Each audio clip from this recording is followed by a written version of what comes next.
बिस्मिल्लाहिर्रहमानिर्रहीम। अस्सलाम वालेकुम dear students, Galaxy Online Academy में आज हमारा फर्स्ट ईयर की बायोलॉजी का दूसरा लेक्चर है। आज हमारा टॉपिक है levels of biological organisation.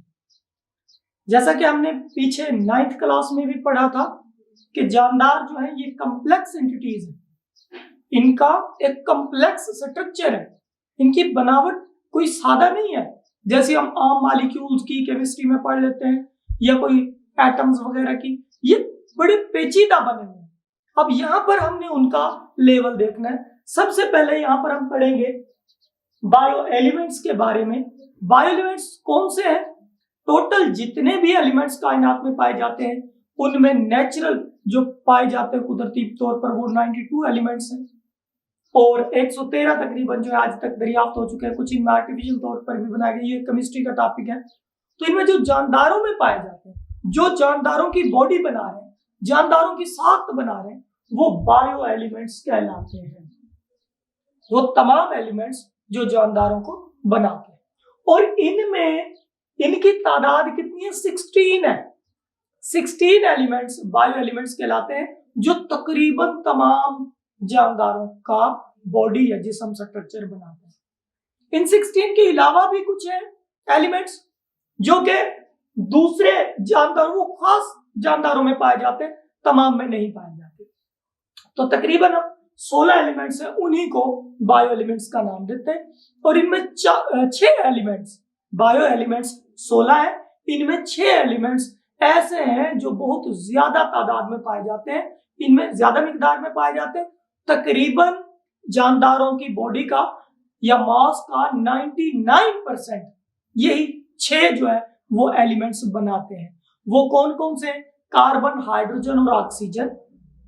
Carbon, hydrogen, oxygen, nitrogen, calcium और फास्फोरस।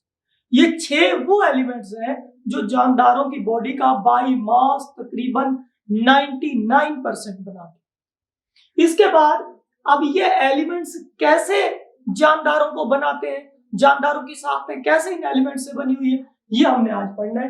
तो सबसे पहला हमारा एटॉमिक और सब एटॉमिक लेवल है। एटम और सब एटॉमिक पार्टिकल्स, इनके बारे में आप जानते हैं, ये बेसिक चीजें हैं कि एटम क्या है? किसी भी एलिमेंट का छोटे से छोटा पार्टिकल जो किसी केमिकल रिएक्शन में हिस्सा ले सकता हो वो एटम कहलाता है। और किसी भी एक एलिमेंट के एटम जो है उनकी केमिकल खुसूसियात जो होती है, केमिकल कैरेक्टरिस्टिक्स, वो एक जैसी होती हैं। और हर एटम जो उसके बुनियादी बेस पार्टिकल्स हैं, बेसिक पार्टिकल्स, जिन्हें सब एटॉमिक पार्टिकल्स भी कहते हैं, इलेक्ट्रॉन, प्रोटॉन और न्यूट्रॉन पर मुश्तमिल है। ये हमारा इतना ही आपने इसमें लिखना है, एटॉमिक और सब एटॉमिक लेवल। इसके बाद आ जाता है हमारे पास मॉलिक्यूलर लेवल। एटम्स एलिमेंट्स के जानदारों के अंदर अकेले नहीं है, आजाद हालत में नहीं है। जैसे कार्बन है, कार्बन कहीं अकेला हो, ऑक्सीजन कहीं अकेला हो, हाइड्रोजन कहीं अकेला हो, ऐसा बिल्कुल नहीं है। असल में ये तमाम एलिमेंट्स मॉलिक्यूल्स की शक्ल में मौजूद है। ये एक दूसरे एलिमेंट्स के एटमों के साथ बॉन्ड बनाते हैं और मॉलिक्यूल्स की शक्ल इख्तियार कर लेते हैं। अब जानदारों में कितनी किस्म के मॉलिक्यूल पाए जाते हैं? मैक्रो और माइक्रो वाला।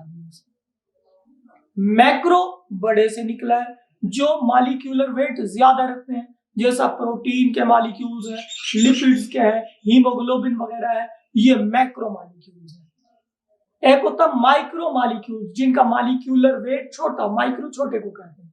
उनमें कौन कौन से आ जाएंगे? फर्ज किया जिस तरह H2O है, पानी है, कार्बन डाइऑक्साइड है, ग्लूकोज वगैरह हो गया, ये तमाम के तमाम माइक्रो मॉलिक्यूल्स में आते हैं जिनका मॉलिक्यूलर वेट लो होता है। इसके बाद इनमें ऑर्गेनिक और इनऑर्गेनिक कंपाउंड्स वाला भी आता है, लेकिन वो इनऑर्गेनिक वाले अक्सर कंपाउंड्स वैसे बनाते हैं, वो आयनिक कंपाउंड्स बनते हैं, वो मॉलिक्यूल नहीं बनते, तो उसको हम यहाँ पर जिक्र नहीं करेंगे। इसके बाद है organelles and cell level. Molecules जब मिलते हैं तो ये ऑर्गेनेल्स बनाते हैं। अब ऑर्गेनेल्स क्या है? जिस तरह हमारी बॉडी के ऑर्गन है, हमारा हर ऑर्गन एक मखसूस काम के लिए है। जिस तरह हमारा हार्ट है, दिल है, इसका काम क्या है? ब्लड को पंप करना। इसके अलावा हमारे लंग्स है, उनका काम है हमारे जो हवा है उसको फिल्टर करना। इसके अलावा हमारे स्टोमक है, ये खुराक को, फूड को जखीरा भी करता है, स्टोर भी करता है और उसको डाइजेस्ट करने में भी मदद देता है। इसी तरह एक सेल के मखसूस स्ट्रक्चर्स हैं जो अपना अपना स्पेसिफिक काम करती हैं, वो उसके ऑर्गेनेलिज कहलाते हैं। अब इन ऑर्गेनेलिज की मैं मिसाल दे देता हूं यहाँ पर। जैसे माइटोकॉन्ड्रिया है, वो सेल का पावर हाउस कहलाता है। उसका काम है सेल को एनर्जी प्रोवाइड करना। अगर पौधे का सेल है उसमें प्लास्टिड्स वगैरह मौजूद है, उनका काम है फोटोसिंथेसिस करना। इसके अलावा गोल्जी अपरेटस वगैरह है, गाल्जी कम्प्लेक्स भी जिन्हें कहते हैं, उनका क्या काम है, वो मटेरियल जो है उसकी पैकिंग करना। तो ये तमाम जितने भी इसके अंदर काम है ऑर्गेनेल्स के, जब ये तमाम ऑर्गेनेल्स मिल जाए सब के सब एक यूनिट के अंदर, और वो एक मुकम्मल अपनी लाइफ की एक्टिविटीज सरंजाम दे रहा हो, तो वो एक सेल बन जाता है। एक सेल किसी भी जानदार का फंक्शनल और स्ट्रक्चरल यूनिट है। हमारी पूरी बॉडी के जितने भी काम है, ये असल में कलेक्टिवली उन सेल्स का काम है जिनसे हमारी बॉडी बनी हुई है। और हमारी बॉडी का हर पार्ट इन्हीं सेल से बना हुआ है, चाहे वो बोन सेल्स हैं, ब्लड सेल्स हैं, मसल सेल्स हैं, और इसके अलावा ग्लैंडुलर टिश्यूज जो बनाने वाले सेल्स हैं, तमाम के तमाम जितने भी हैं ये सेल, ये हमारी पूरी बॉडी को बनाते हैं। तो हमारी बॉडी का फंक्शन भी और स्ट्रक्चर भी तमाम का तमाम सेल से बना हुआ है। तो इसी तरह जब ऑर्गेनेल्स जितने भी है वो मिलकर एक सेल बना देते हैं और सेल से हमारी बॉडी बनती है। लेकिन सेल से हमारी बॉडी बनने से पहले हम टिश्यू लेवल का जिक्र करेंगे। असल में ये सेल कैसे हमारी बॉडी बना रहे हैं। सेल्स के ग्रुप, एक जैसे सेल जो होते हैं जिनका काम और स्ट्रक्चर मिलता जुलता हो, वो ग्रुप्स की शक्ल में इख्तियार कर लेते हैं। वो ग्रुप्स बंडल्स की शक्ल में हो सकते हैं, वो ग्रुप्स कोई शीट की शक्ल में हो सकते हैं। तो वो मुकम्मल ग्रुप एक ही काम फिर करने लगता है, सेल्स का मुकम्मल ग्रुप बनके एक काम करने लगता है, और वो कहलाती है टिश्यू। जैसे ग्लैंडुलर टिश्यूज है, इनका काम है सेक्रेशंस खारिज करना। एपिथेलियल टिश्यूज है, इसका काम है हमारी बॉडी को कवर किया हुआ।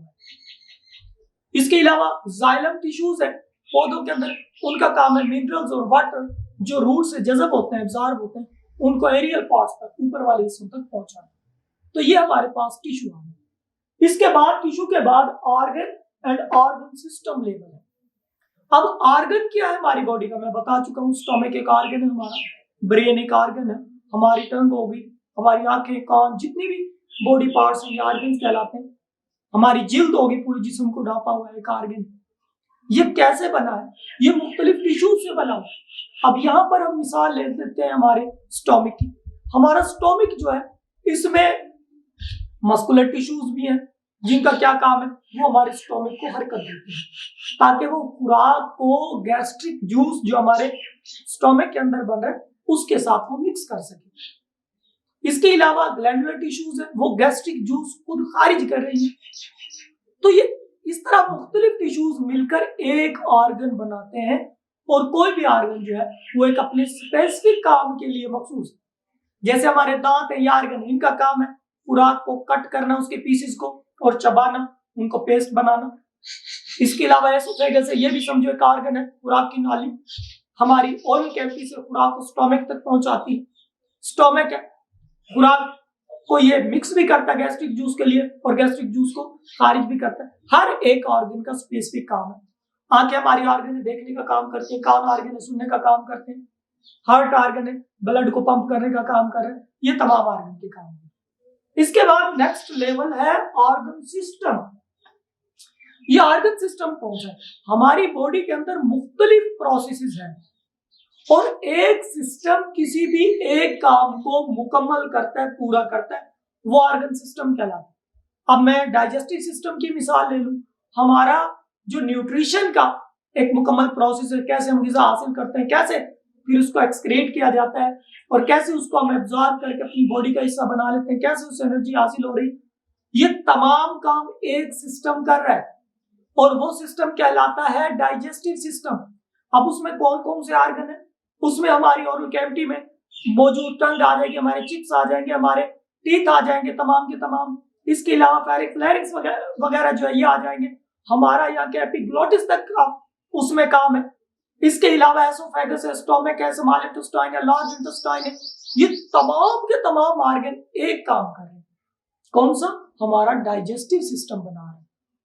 तो ये हमारा आज का टॉपिक यहीं तक है। इसके बारे में अगर कोई भी आप सवाल पूछना चाहें तो वो आप कमेंट में पूछ सकते हैं। आज के हमारे टॉपिक में हमने सेलुलर बियोलॉजिकल ऑर्गेनाइजेशन के बारे में पढ़ा, बायो एलिमेंट्स के बारे में बताया जो इंसानों की स्ट्रक्चर बना रहे, पूरे जानदारों का स्ट्रक्चर और बॉडी बनाते हैं। ये बायो एलिमेंट्स, इनकी तादाद कितनी है? 16 है। 6 उनमें से तकरीबन 90% बायोमास बनाते हैं। वो बता दिए, carbon, hydrogen, oxygen, calcium, nitrogen और फास्फोरस वगैरह। इसके अलावा फिर एटॉमिक और सब एटॉमिक पार्टिकल्स के बारे में पढ़ा। उसके बाद मॉलिक्यूलर लेवल, ऑर्गेनेल्स और सेल लेवल के बारे में पढ़ा। फिर टिश्यू लेवल और ऑर्गन सिस्टम लेवल। ये लेवल वही है जो हम पीछे 9th क्लास में भी पढ़ चुके हैं। आज का हमारा टॉपिक यहीं तक। शुक्रिया।